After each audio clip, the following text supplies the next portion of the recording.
Sir नमस्कार. नमस्कार. Sir आपलं नाव आणि पत्ता सांगा. माझं नाव गजानन वगलवाड, राहणार वारंगा. आज जो आपण हळदीचा हा प्लॉट पाहतोय हा जवळपास किती दिवसात झाला? हे 2 महिन्याचा प्लॉट आहे. म्हणजे 60 दिवसामध्ये 60 दिवसाचा झालेला आहे. हो. बरोबर. आज या 60 दिवसाच्या मानाने जर पाहायला गेलं आज या प्लॉटमध्ये म्हणजे फुटव्यांची संख्या असेल, परत पानांची साईज असेल, चमक असेल, हे काय कसं वाटतंय? मस्त वाटते सर. जबरदस्त हळद आहे. शेजाऱ्या पाजाऱ्यापेक्षा आपली हळद चांगली आहे. चांगली आहे. चांगली आहे. म्हणजे हळद तुम्ही दरवर्षी करता की पहिल्यांदाच केलं? पहिलीच वेळ आहे सर माझा. म्हणजे तुम्हाला हळदीचा अनुभव नाही एवढा? अनुभव नाही सर. पहिलीच वेळ असल्यामुळे जरा हां. घरचे काय म्हणतात प्लॉट पाहून? मस्त जबरदस्त केलं म्हणतात. अच्छा. सर नमस्कार. आपली पण हळद आहे आणि आपल्या भागामध्ये भरपूर हळद पण होते. हो. तर अशी हळद आहे का? अशीच आहे आपली पण हळद.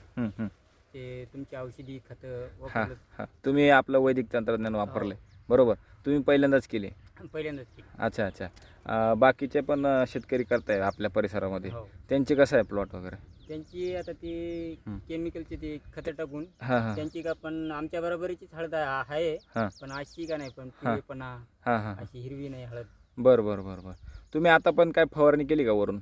वरून म्हणजे फवारणी तर नाही केली, पण ते औषधी जेवढी दिली तेवढी ते खत म्हणजे आपलं कृषी अमृत SSM वापरलेलं आहे. हां. त्याच्यामुळे तुम्हाला आज काय